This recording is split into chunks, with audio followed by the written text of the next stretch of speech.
Long-term noise, dust, and light pollution from the pads while they're drilling and fracking. That might elongate out to years. NOx emissions from all the diesel engines that are running. Higher probabilities of spills of frac fluid when you're dealing with millions or tens of millions of gallons on a pad, transporting back and forth and storing, the probability of a spill goes up. And venting and accidental emissions of produced gases, and that's the next thing we're going to talk about, because we're going to go to myth number 3. You've probably seen recently ads on TV where the American Petroleum Institute or the American Natural Gas Alliance, they have up to 5 or 6 layers of steel and cement protecting groundwater. That's true. What they want you to think, though, and this becomes the myth, is that with 5 or 6 layers of steel and cement, a well can never leak. That's not true. I'm going to prove it to you using industry data and statistics. So we're going to try to investigate what this word rare means. Everybody in this room, if I were to say, well, if I drill 50,000 Marcellus wells or 100,000 Marcellus and Utica wells in New York State, what would you consider to be an acceptable rate of well failure? That is, a well's inability to contain all the hydrocarbons it's supposed to produce. They're leaking outside the well. What would you accept as a reasonable rate of failure? 1 well in 1,000, 1 well in 100, 1 well in 10, 1 well in 100,000. At what rate did all the wells ever drilled in Chautauqua County fail? You're not going to tell me that no well ever drilled in Chautauqua County ever failed. Define failure. Leaked. Leaked. Leaked at all. 1 part per million? That's a... Well, we'll talk. I'm going to show you what a leak looks like, and I'll show you what a typical leak looks like. And I'll talk to you about how we determine whether a well is leaking. So I think the point I want to make first with respect to your comment and question is that I'm not aware, and I'm a student of this issue, I'm trying to write a paper on it right now, I'm not aware of any state that has done a systematic investigation of the rate of failure, and I'll define what I mean by failure, of the wells that have been drilled. No one's asked that question. That's why the EPA is currently studying the problem. It's where your tax dollars are going to the EPA right now. The potential impact of hydraulic fracturing and shale gas development on underground sources of drinking water. Okay. Second part of the question is, if wells are leaking, so what? Gets back to your point. How much of a leak is important? And what can leaks do?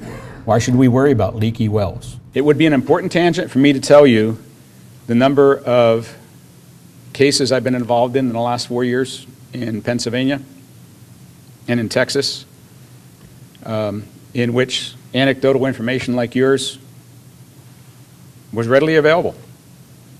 I've been involved as an expert witness in court cases in Pennsylvania where consent orders, these are legal documents signed by the state of Pennsylvania and an operator, were issued. A consent order says, DEP says to an operator, you failed. Your wells contaminated, your oil and gas wells contaminated these people's water wells, and the people are named. It's a legal document. So this idea that there's never been a single documented case of water well contamination by fracking, that's probably true. Who the hell's talking about fracking? I'm talking about drilling. I'm talking about drilling, casing, and cementing. You don't care if your water well went bad, whether it went bad because it was fracking or drilling. All you care about is your water went bad. So I can show you many consent orders involving hundreds of families in Pennsylvania that have lost their water wells, and it was legally determined by the state that that was true. I'll show you some examples. Let me first show you what a leaking well looks like. So you walk up, you're an inspector for DEC or DEP. You're doing an inspection on a brand new well. It was put into production a week ago. So you go look at the wellhead. The wellhead is where the well comes out of the ground. There's typically a cellar that's excavated around it, a hole in the ground. That hole fills up with water, rainwater, snowmelt. It's a telltale. Let me tell you the tale it's telling. Did I say that? So here's the production casing. The natural gas is supposed to be coming up inside that pipe and only inside that pipe. That's a failed well. That bubbling is methane and other hydrocarbon gases that are now being allowed to come from down there somewhere, perhaps from the Marcellus, perhaps from any other shallow gas, and it's leaking outside the well.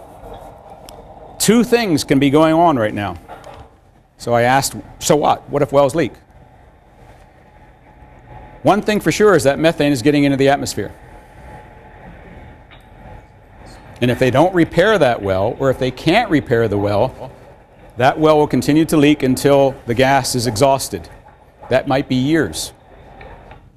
On the way to the surface, that gas can encounter an underground source of drinking water, the water table. It might or it might not, depends upon where the leak is and between which layer of casing and cement the leak is. But if it does encounter an underground source of drinking water, it can now contaminate that with methane and other hydrocarbons. That is the predominant problem that's been seen all over the country since the early 1900s. The single most probable problem with drilling an oil well, a gas well, or a water well is loss of structural integrity because the cement either was not there or it failed as a gasket. When you drill a hole in the ground to put a 4.5-inch diameter production casing, how large a hole do you drill? What's the diameter of the hole that you drill in order to insert 3 miles of 4.5-inch diameter casing? On the order of 6 inches.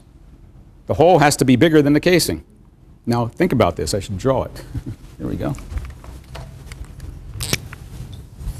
Here's your 4.5-inch diameter casing, and here's the hole you drilled. What's in here? Initially, nothing. Air. What do you want to do? You want to fill that.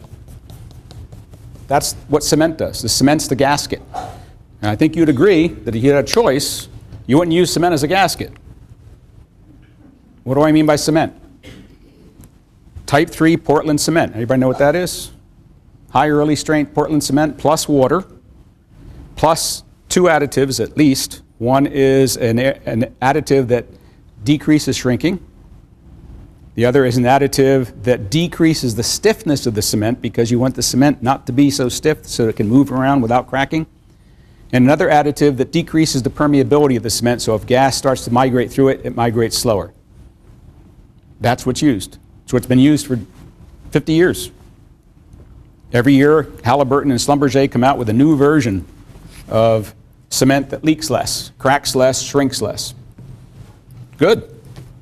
Keep it going. But there are a lot of ways that cement can fail. This is just a list of some of them. No time to go into the details. I'd be glad to send you papers. The industry is full of papers describing all these problems. The 3 most important problems in drilling an oil or gas well are cement, cement, and cement. And I'm not the first person to say that. Here's an example. Here is a production casing. Here is a surface casing. This is supposed to be cement. And obviously it's not sealing because of a problem with they forgot to do a good job of cleaning out the annulus. Right? That annulus is not clean. It's full of rock debris. It's full of drilling mud, grease, oil. You got to clean it out, otherwise the cement doesn't go in because you want the cement to stick to the outside of the steel, the inside of the steel, and if this were the rock out here, it has to stick to the rock. You design a system to do that. It's hard. Industry data. How rare are cement failures? How often do wells leak? I'm going to show you 3 sets of data. 3 distinct sets of data. This is the oldest. It's from 2003. 10-year-old data. It's for oil and gas wells, not shale gas wells, from offshore. So these are wells that were drilled offshore, which means very expensive wells.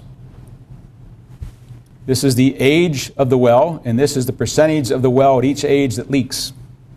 Got it? So for example, the newest wells are right here. They're less than a year old, and they leak at the rate of about 5%. 5% of the wells are leaking brand new. It's hard to do. Industry doesn't want the wells to leak. As wells age, you see that the percentage that are leaking goes up. That's for 2 reasons. One, the older the well, the older the technology. Right? 2003, this 30-year-old well was drilled in 1973. But it also indicates that as wells leak, it's more often the case that casings corrode, casings crack, cement shrinks, cement crack, cracks and cement debonds. And so you'd expect naturally to see the rate of failure go up with time. But that's not modern, state-of-the-art shale gas development. Fast forward to 2009, so this is now a 4-year-old paper. This is data from 340,000 oil and gas wells, all in Canada, all onshore. They show that of those 340,000 wells, taking into account all of them and averaging out all of them, somewhere between 4 and 5% are currently leaking. 4 to 5% of 340,000 wells is something like, 14,000, 13,000 leaking wells? It's not a small number. This study went further and differentiated between wells that were vertical and wells that were deviated. So it includes some modern shale gas wells, including British Columbia, the ones I showed you. So they found out that when they looked at wells that were deviated, curving, the rate of failure was much higher, significantly higher. It's harder to cement a well which is curved than cement a well which is vertical. So all the wells, I think, in Chautauqua County are more or less vertical. It's easier to cement them. So why would I worry about shale gas wells in Chautauqua County being different? Because they have to be deviated. I'll let you imagine. Why would wells that are curved be more difficult to cement? Think about that. Can you visualize? It has to do with gravity. If I have a well which is horizontal, what does the cement want to do when I pour it in there? Go to the bottom. Okay. If the well is vertical, what's gravity doing? It's helping. It's consolidating the cement. Some things are obvious. So again, this is not all shale gas wells, and it's from data that was collected over the years 2005 to 2008. So two of my colleagues at Cornell and I spent the last 6 months literally poring over the data that the Pennsylvania Department of Environmental Protection publishes on its website. Anybody can go look at the data and repeat the study that we're doing. The Pennsylvania Department of Environmental Protection website, you go to Minerals, you go to Marcellus, and you start looking at their violations database. For every one of the roughly 6,700 Marcellus wells that have been drilled in Pennsylvania so far, 6,700 out of 100,000. Did you hear what I said? Pennsylvania expects to have 100,000 Marcellus wells, so they're just getting started. They got 6,700 wells. We poured through all 6,700 well records, inspection records, and violation reports. And foolishly assumed, underline foolishly assumed that if we found that a well had been issued a violation for leaking, that we found all the wells that were leaking. Now you do the same thing, right? You go to an official database and you look for all the wells that have been issued a violation. That's like a ticket, right? If I start speeding back to Utica tonight, and I get stopped by a cop, the cop isn't going to say, I warn you, don't do this again. Not in New York State, not today. If I'm on 80 in the 55 zone, I get a $190 ticket, right? We foolishly assumed that in Pennsylvania, if a well was leaking, it got a violation. And then we started noticing things in the database. We noticed that there were more wells that were reported leaking than had been issued violations. We found a large number of wells that were leaking that never showed up in the violations database at all. We found wells that were in consent orders. Those are the legal documents I mentioned before, where the Pennsylvania has declared in writing legally that they have found that an operator has caused contamination of somebody's drinking water well because their gas well was leaking. And those wells did not show up in the database at all. Oops. We foolishly assumed something. So then we went back and looked not at the violation reports, but the inspection reports.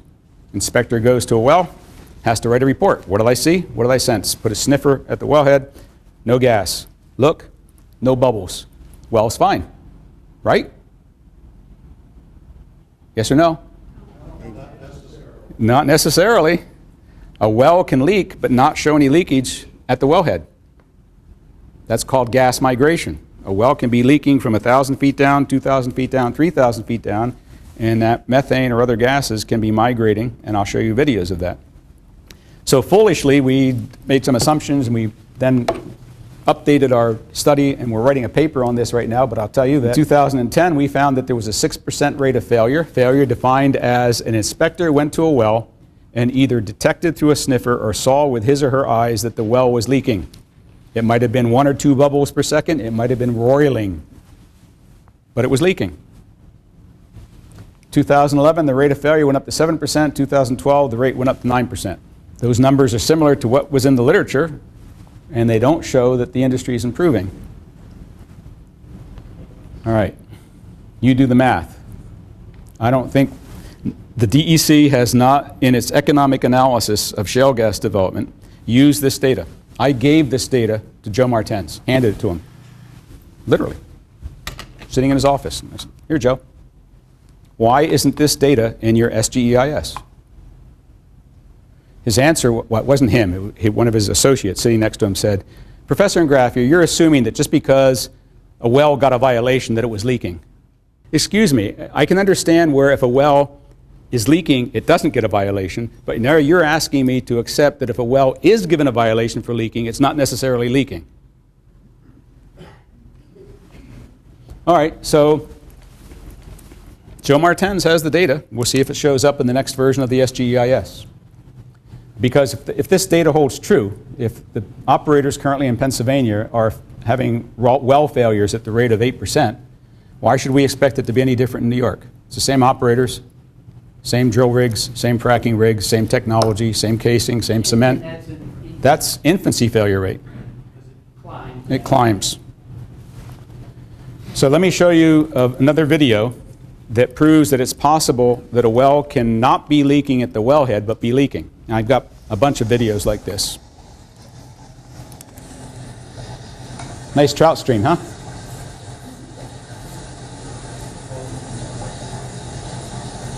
You can light that on fire. You go over there with a match or a lighter, and that poof, burning water.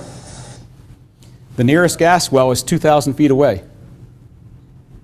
The nearest gas well is 2,000 feet away. Inspectors went to that well, did not detect any leakage. Obviously, the well is leaking. And the gas... 2,000 feet away. What technology is this? You sample that, this is the DNA of the gas. You sample that gas isotopically, and you sample the gas coming out of the well 2,000 feet away, and they're isotopically identical. Is that proof? No. Is it a good indication? Yes. So now you're asking me to believe what the oil and gas industry traditionally demands, which is absolute, certifiable, undeniable proof. Show me where that exists anywhere. Methane is naturally occurring throughout any place where there is an underlayment of shale. Absolutely. The wrong question to ask. The right question to ask is, in my water well, or in my trout stream, or in the Susquehanna River, had one ever seen this bubbling occurring? Yes or no? If the answer is no, and a shale gas well is drilled nearby, we now have a temporal correlation. We do not have a proof. So we would be asked to accept the possibility of a coincidence. Now we're into statistics. And you know what you can do with statistics. Okay? So to prove that that methane bubbling in that stream came from the well that was inspected, one does isotopic analysis. That's right, 1822, if I remember correctly. It's 12 feet deep. Casing was wood. Say again? Yeah, and there was a natural seepage of methane, sure. No, I'm not denying, let me make sure that you understand, I am not denying that methane seepage into people's drinking water well and natural occurrences of bubbling in streams and ponds occurs wherever you have shale that contains natural gas. It's the wrong question to ask. The question to ask is, when did it start? And is there a contemporaneousness in space and time? And can you now prove isotopically or any other way chemically that there's a correlation between what you're now seeing and what's coming out of the shale gas well that was not there before? That's really difficult to do. So everybody Anybody here on a private drinking water well? You all have methane in your water. I guarantee it. But according to the latest statistics determined by the Department of Environmental Protection of Pennsylvania, and I can show you the statistics if we have time, they investigated something like 3,800 private drinking water wells in Bradford County. They tested them for methane. 3% of them had methane at levels above 7 milligrams per liter, which is the legal limit in Pennsylvania to declare the well contaminated. 3%. 98% had less than 1 milligram per liter. Okay, so everybody has methane in their water. So what? Question is, how much methane do you have in your water, and did the concentration change? And if it changed, was it contemporaneous with nearby drilling? And can you establish a causal condition? That's difficult to do. Fluid migration from faulty wells is a rare phenomenon. I don't think 5–10% rate of failure is rare. Not when you have 100,000 wells. And DEC did not do an economic analysis, nor did they do the subsequent science. The next science question that has to be answered is, for every well that's leaking, what's the probability that a water well will be contaminated? It's quite possible that one leaking gas well will not contaminate any water wells. It's also possible that one leaking gas well can contaminate many water wells. Depends upon the hydrology. Somebody has to do that science. Hasn't been done yet. Somebody has to do the economic science. If you have to restore drinking water to 10,000 people who have lost their water wells, how much does that cost? It could be possible that a well is not leaking because it's leaking up through other people. Absolutely. All these things are possible, and we don't know scientifically verifiable data and statistics relevant to the most important science questions. Last myth, natural gas is a clean fossil fuel. Let's define our terms. The word clean here doesn't mean you wash your hands with it. The word clean here in this myth is meant to communicate to you that natural gas is less harmful to the environment and climate change compared to oil and coal. Clean fossil fuel. That's the message that they're trying to send. If you burn natural gas, it's better for climate change than burning coal or burning oil. Is that true or not? Well, we're thinking. Most people think so. Let me change your minds. When you burn a fossil fuel, what's one of the outcomes of burning a fossil fuel? What do you produce? Carbon dioxide. That's chemically undeniable. You burn coal, you burn oil, you burn natural gas, you get carbon dioxide. That's a bad thing about all fossil fuels. If I take the same energy equivalent amount of coal, oil, and natural gas, the three fossil fuels that we burn, coal, oil, natural gas, take exactly the same number of BTUs and burn them, which produces the most carbon dioxide? Coal. Which produces the next most? Oil. Which produces the least? Natural gas. Therefore, natural gas is a clean fossil fuel. It's true. Can we go home now? Wait a minute. Whoa, we're getting the wool pulled over our eyes. The Supreme Court of the United States a few years ago had a landmark decision. You might remember it. There was a lawsuit brought by the oil and gas industry claiming that the EPA had exceeded its authority as a regulatory body by declaring carbon dioxide a greenhouse gas. And the Supreme Court, in I think it was an 8-1 decision, said, oh, go away. Of course it's a greenhouse gas. Problem is that the EPA did not go far enough, because carbon dioxide is not the only greenhouse gas that's emitted when you produce and burn a fossil fuel. There's another one. So, a little background before we go to the other one. Carbon dioxide. Everybody admits that carbon dioxide is a greenhouse gas and it results in warming. Here's a graph brought to you by the federal government the last 5 years of the concentration of carbon dioxide in the Earth's atmosphere. It's rising. Now up to about 395 parts per million. Every time you take a breath right now, 395 parts per million of what you're breathing is carbon dioxide. It's rising at the rate of about 2 parts per million per year. The historical level of carbon dioxide pre-industrial revolution was about 350 parts per million. At the rate at which we're going up, we'll reach 450 in 30 years. Remember that number 30. If we get to 450, this is my opinion, you can argue with me, the best climate scientists in the world say that if we get to 450 parts per million of carbon dioxide, we will have raised the Earth's temperature by about 2 degrees centigrade over its pre-industrial baseline. And if we raise it by 2 degrees centigrade, 3.6 degrees Fahrenheit, really bad things are going to be happening. You want me to name them?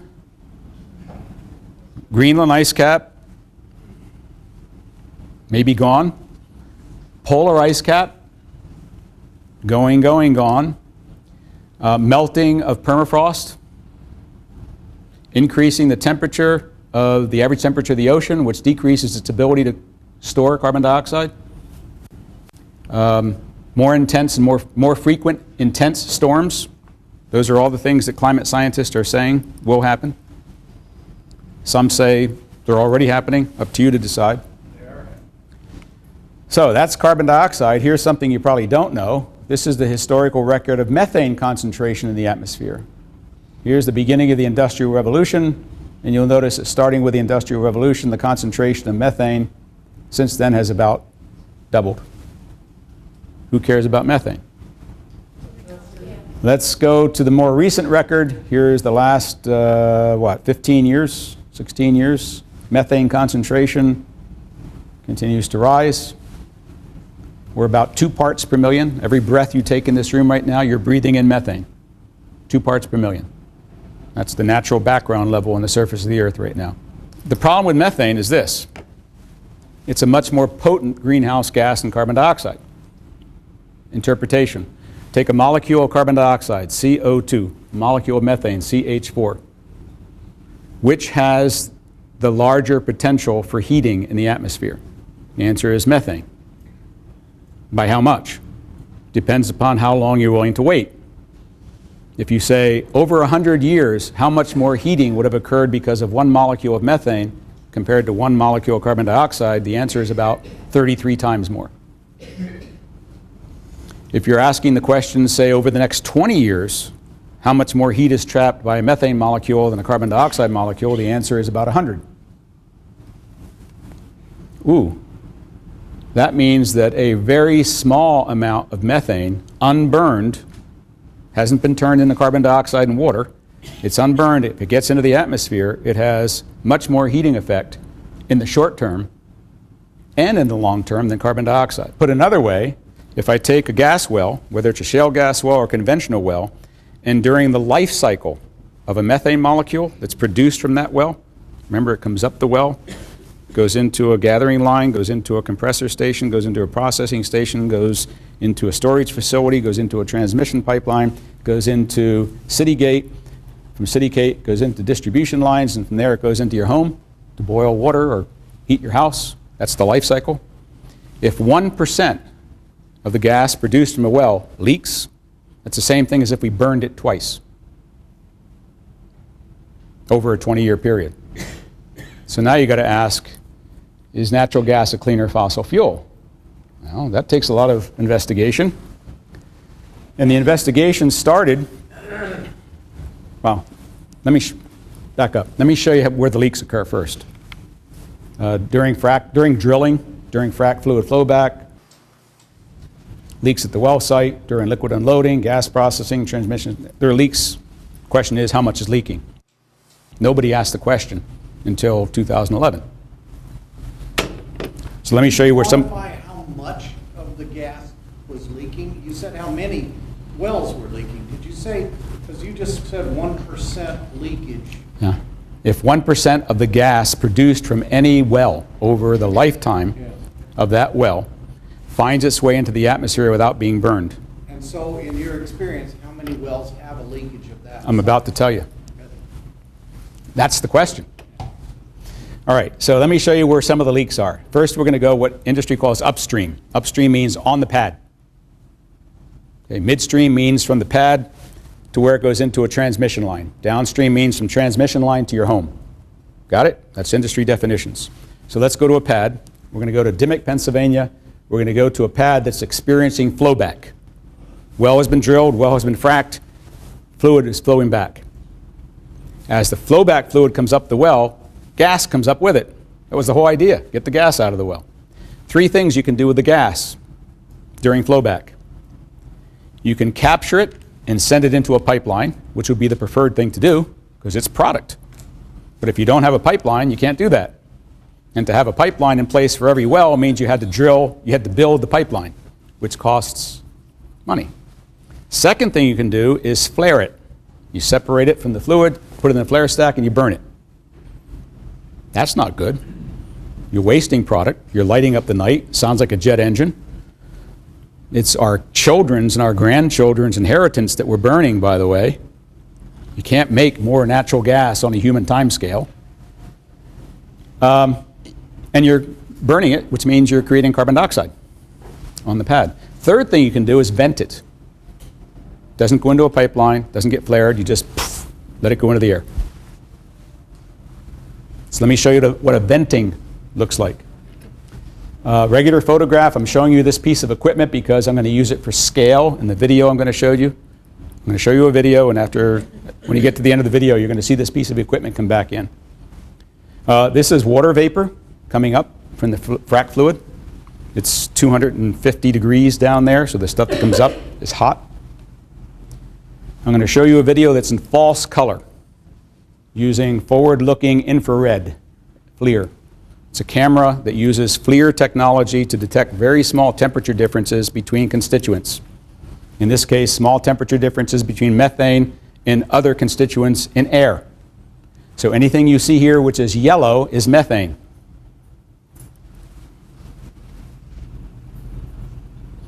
This flowback period, currently, according to an agreement between the American Petroleum Institute and the Environmental Protection Agency, the average flowback period shall be 7 days. Sometimes it's less, sometimes it's more. The average is 7 days. They use that to do calculations. That's methane emission. Notice it's rising. Methane is lighter than air. It's also hot. So up it goes. That's, I don't know, a couple 100,000 cubic feet per day. And those are trees, right? These are trees. And you'll see the scale, you'll see the piece of equipment come in and you'll get the scale back. So that's an example of an upstream emission. And we used videos like this to write a paper a couple years ago. I'm going to say a few words about in a minute.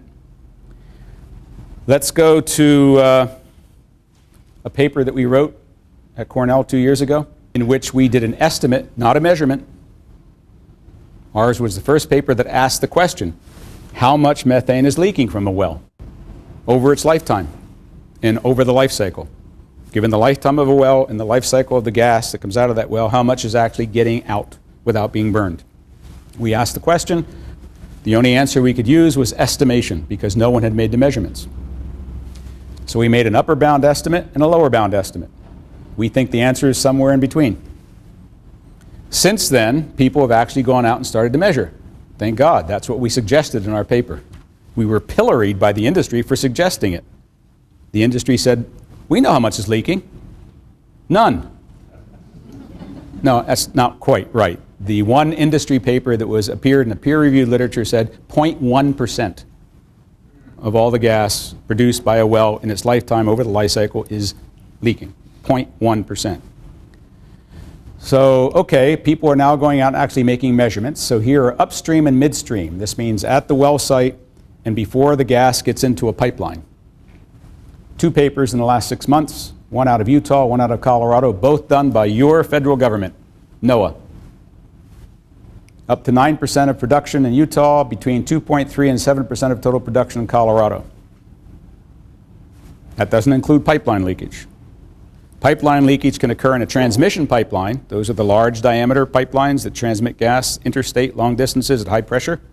But there are also distribution pipelines, the ones that run under our city streets and take gas to our homes and our companies. That's downstream. So data is just starting to come in now on downstream measurements. So this is very recent, January of this year. Professors from Boston University and Duke used state-of-the-art technique, laser ring-down measurements, put it in a truck and drove 720 miles of downtown Boston streets and measured in real time the concentration of methane in the atmosphere and its isotopic fingerprint to determine whether it was methane coming from a decaying rotten log or from a landfill or actually leaking from a distribution pipeline system. So anything that's red is background, 1.9 parts per million, roughly 2 parts per million. Anything that's yellow is above background. That's leakage. This is essentially a map of which distribution pipelines are leaking under the streets of Boston. And as you can see, in some cases, it's 10, 15 times higher than background. So there's a significant amount of leakage. The next paper in this series will turn that number into a leak rate. How much of the natural gas that's transported by transmission lines to the city of Boston never gets burned? That's the next paper in this series. We're not there yet. We're doing the same kind of study in Rochester, New York, starting next month. And we did a very similar study that we just submitted to the Journal of Science, where we rented a plane and flew over Washington County, Pennsylvania for 2 weeks last summer, making measurements like this. And in that case, we found the same thing. There's a relatively high concentration of methane that's coming from coal mines, old oil and gas wells, and new oil and gas wells, and pig farms, and cow farms, and landfills. So we have to do isotopic analysis to figure out where it's coming from. It's interesting science. And I repeat what I said before. We should have done this before. We should have had the answers. In any form of energy generation, there are losses. Yeah. But here we're not talking about loss of gas as a potential product. Here we're talking about the loss of gas having an impact on climate change. You're opening up a broad area discussion, which is what is the efficiency in terms of environmental impact of any energy production form. They all have an environmental impact. Absolutely. I'll come back some other time and talk about the other paper we're writing. I'll hint at it at the end. We're doing comparisons for New York State, our state, of what happens if we proceed with shale gas development and what happens if we proceed down an alternative path. Nothing is free. They all have economic consequences and environmental consequences, and if you do your science correctly, you can make informed decisions, hopefully not emotional ones. What about our water? I'm sorry? Clean that water. Eventually, we'll run out of water. Where do we go for a drink? Again, a very broad topic of conversation. Water supply and wastewater disposal. Let me finish, and then during the Q&A, perhaps we can come back to that. Is that okay? Okay, I'll try to speed up. This is the paper we published in 2011. We compared shale gas, conventional gas, coal, and diesel oil in terms of the carbon dioxide that's generated. So the black is how much carbon dioxide, and you can see that natural gas is cleaner than coal and oil. Generates less carbon dioxide, less black. Blue is how much carbon dioxide is generated while you're trying to get the stuff out of the ground. All those diesel engines running. And the pink is methane. So the vertical axis is impact on climate change. So this is our upper bound estimate, this is our lower bound estimate, and even our lower bound estimate makes shale gas, quote, less clean, dirtier than coal or oil. When we wrote that paper, we were pilloried by the industry. We were discredited as being, let's see, what were the words used? We were hacks for the coal industry. We were being paid by the coal industry to try to kill natural gas, to make coal look better. No. We were called incompetent because we didn't know what we were talking about. I'm sorry, I know what the hell I'm talking about. We were told that we were being paid off by various environmental groups to lie to the American people. Oh, you can call me a liar if you want. Call me a liar to my face, though. Don't do it in a blog. And whatever you do, please don't publish a photograph of my home my phone number, and my address on your blog and suggest that I be visited? Yeah. That's what doing science in America sometimes leads to nowadays. It's a dirty business, folks. So, last technical slide, I promise. And it's the best slide. Not the best, it's the most important. And I didn't do it, it's not mine. It's taken out of a paper, what appeared in Science late last year, authored by about 15 different climate scientists from around the world, including Drew Shindell, who works for NASA. He was the lead author. And this was the best picture in 2010, late 2010, that the best climate scientists could paint of our climate future. It's a prediction. Take it for what it's worth. Let me explain it to you. The year 1900, the year 2050, here's 2010, which is when they put this graph together. This is, the vertical axis is the average, the change in the average Earth temperature relative to a baseline. So the baseline is zero change, so in 2010, this black line, which is the result of actual worldwide measurements from tens of thousands of measurement stations that have to be processed and integrated and verified for accuracy. The average Earth temperature had warmed about 0.8 of a degree centigrade. I mentioned earlier before that if we ever get to 450 parts per million of carbon dioxide or carbon dioxide equivalents like methane or black carbon, we're going to heat up to about 2 degrees centigrade.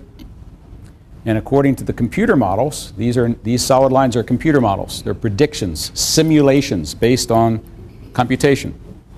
So these scientists put the best possible models that they have, all of which have flaws, assumptions, and simplifications. It's the same thing I say to my students at Cornell, by the way. If you're going to design a building or design an airplane, you use computer simulation nowadays, and your computer simulations are always inherently wrong because they're full of assumptions and simplifications. They're only as good as the numbers you put in.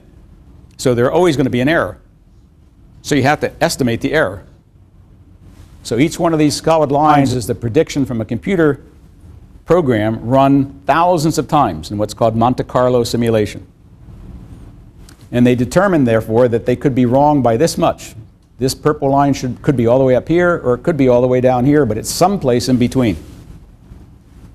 The purple line represents the reference case. We do nothing in 2010 and thereafter to decrease the use of fossil fuels. We keep using them at the same rate we have been using them worldwide. This is not just US, this is worldwide.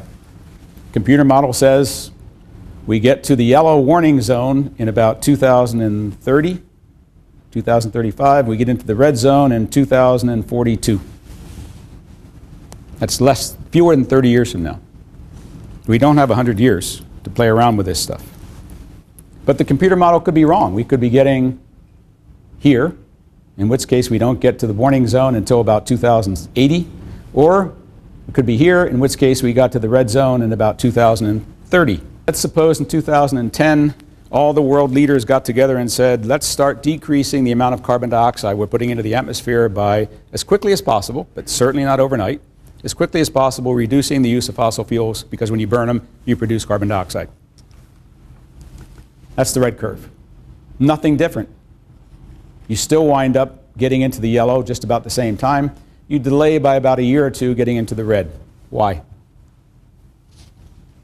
Why would drastically decrease? Because the carbon dioxide that's already in the Earth's atmosphere has been in there for 300, 400, 500, 600 years, and it's going to be there for 1,000 years, unless you take it out somehow. That's the problem with carbon dioxide. It's long-lived. Once you get it up there, it's there for a long time. You can go on the blue curve. That's labeled methane and BC. BC is black carbon. Black carbon is soot. You burn diesel, you get black carbon.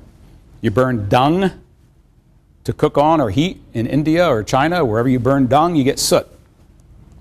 Okay. If we had started in 2010 reducing methane emissions and black carbon emissions, we see an immediate effect. We delay getting into the yellow zone by nearly 20 years, and we delay getting into the red zone by nearly 20 years. But we still get into the red zone. Because methane only resides in the atmosphere, only has a half-life of about 12 years, after about 24 years, most of it's gone because we started reducing it. So the effect of reduction of methane is immediate but short-lived. So if we want to prolong the agony, but don't solve the problem, prolong the agony but don't solve the problem, reduce methane and black carbon. On the other hand, if we had done what we should have done, in my opinion, which is much earlier than 2010, as quickly as possible, within the constraints of maintaining lifestyle,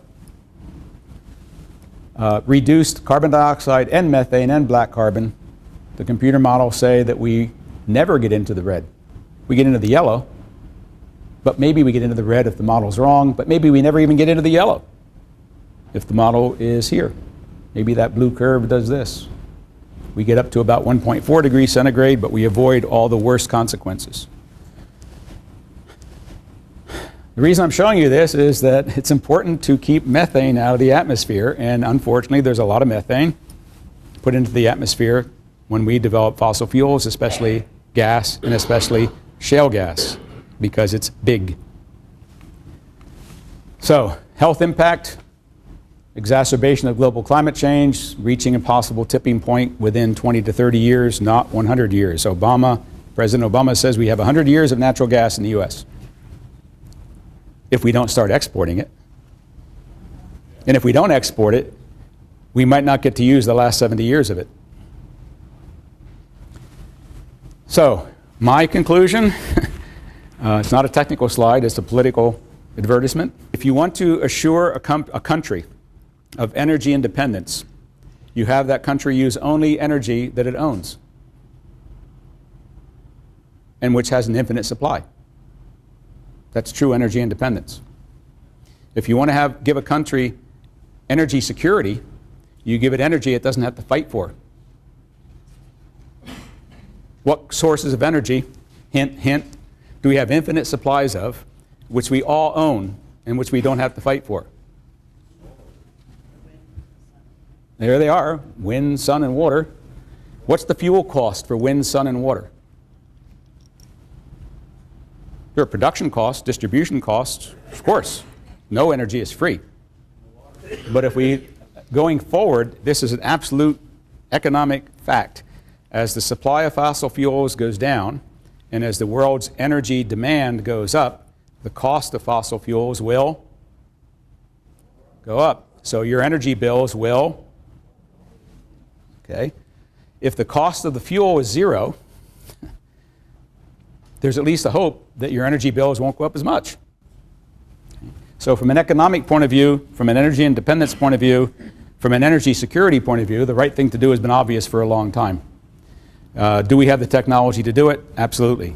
Another paper we're working on right now, it's actually been accepted for publication in the journal Energy Policy, and will appear sometime in the next 2 months, is a plan, a detailed plan, that does this.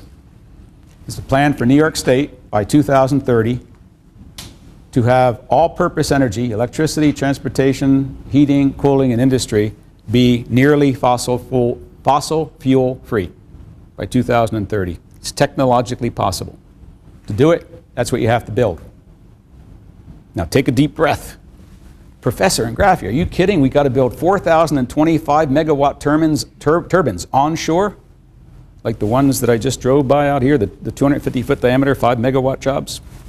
We got to build 12,700 offshore wind, 3,700 megawatt concentrated solar plants, 828 50 megawatt solar PV plants. 6% of all the residences in New York State have to have PV on their roof. 12% of commercial and government buildings have to have PV on their roof, et cetera, et cetera, et cetera. So there is a flexible, wide energy supply source for New York State. And I know what some of you are thinking. Are you kidding? That's a lot of construction. That's a lot of equipment. That's a lot of capital. It's a lot of jobs. You can have that, or you can have this. 50 to 100,000 Marcellus and Utica wells, 8,000 to 16,000 pads, 500 to 1,000 compressor stations, thousands of miles of new pipeline, thousands of incidents of well water contamination, increase New York's contribution to global warming, continue illness and morbidity from pollution, from fossil fuels, This is my favorite. You know all that tubing, all that steel casing, the 5 layers of steel casing you got to put down a well? It's 100 tons per well. If we build 50 to 100,000 Marcellus and Utica wells in New York, we will sequester underground forever, not recoverable, not recyclable, twice the tonnage of the United States Navy.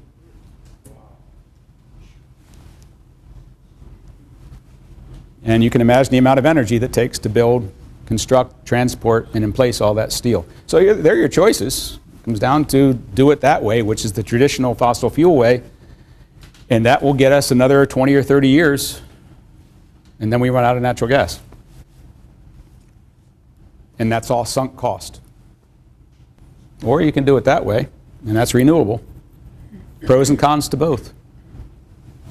And hopefully tonight I will have told you enough to make you think and want to do more research and read more about this so that you can make informed decisions, because it's not just us, it's the kids and the grandkids. This is generational greed, in my opinion. This is getting ours now. This is planning for them later.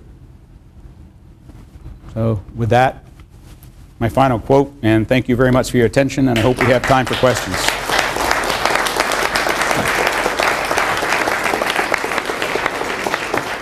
Last month, the President, in his State of the Union address, came out and said that the greenhouse gas levels are rolled back to the 95 levels before all this happened.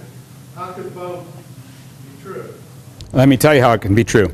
Actually, the detail is that since 2008, the emissions of carbon dioxide in the United States have dropped to 1995 levels. They dropped about 8%. Think about what I just said in my talk. The emissions of carbon dioxide have dropped about 8% since 2008.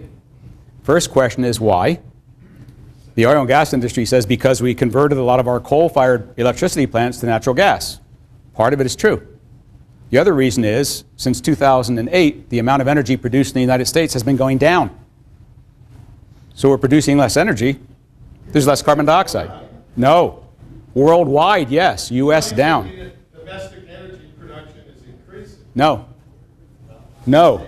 Domestic energy consumption since 2008, I'll show you the data, has been going down. Why? 2 reasons. Economic downturn, and how many of you have replaced your incandescent bulbs with CFLs? How many of you are driving a car that has much better gas mileage? How many of you are using energy efficient appliances? So conservation and efficiency. And guess what else has happened since 2008? We've quadrupled the amount of renewable energy. So yes, shale gas has replaced a substantial amount of coal for producing electricity. But the reason why the carbon dioxide emissions have gone down is 3 reasons. Not just natural gas replacing coal, but renewables have gone up and they don't emit carbon dioxide, and we're producing less energy. But that's the lesser of the important questions. The most important question is, why aren't we counting methane?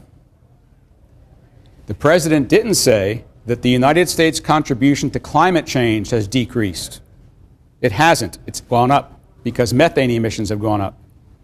So the President said carbon dioxide emissions have gone down. There are 3 reasons for that. I thought you said greenhouse gas. I'm sorry? Greenhouse gas. He should have said he should have said, and he couldn't, that the U.S. contribution to greenhouse gases has gone down. He didn't. He said carbon dioxide emissions have gone down. And I think I tried to convince you tonight that carbon dioxide is just one part of the story. Is there any good use for methane? Oh yeah, absolutely. Don't get me wrong. Never say that Professor Ingraffea is against fracking. Never say that Professor Ingraffea is against the use of fossil fuels in any circumstance. Methane currently is used as feedstock for creating things like plastics. It's used as a feedstock for creating, how many farmers here? Where do you think your fertilizer comes from? You've got to have natural gas to make fertilizer. Okay? So we're always going to need methane for various industrial processes. Well, in those fracking fields out in the Dakotas, they show them flaming it off, and it's more like in New York City. Yeah. why are they wasting it? Greed. In Youngstown, Ohio area, I heard that they were blaming fracking on hitting faults and causing earthquakes. What do you think about that theory about fracking causing earthquakes? Latest science is that, except for one location in British Columbia, where the British Columbia Oil and Gas Commission recently published a report declaring that they had determined that fracking had caused earthquakes of magnitude 3.2 to 3.7 in northeastern British Columbia. All other seismic events so far have been associated not with fracking, but with waste disposal of fracking fluids. So that's what happened allegedly in Youngstown. It's what happened in Arkansas, in Oklahoma, in Ohio. England, not quite sure. The company that was doing the shale gas wells in England actually admitted that they think that they caused magnitude 2 to 2.5 with fracking, but that hasn't been confirmed. So there's one instance that I know of where a government entity has declared that it was a fracking incident, but that was a 3.2 to 3.7. That's not going to cause any problems on the surface, but what it did cause is damage to the wells. If your epicenter is down there where your wells are, and you got a 3.7, what happens? They sheared a couple of the wells casings, and they cracked some of the cement valves.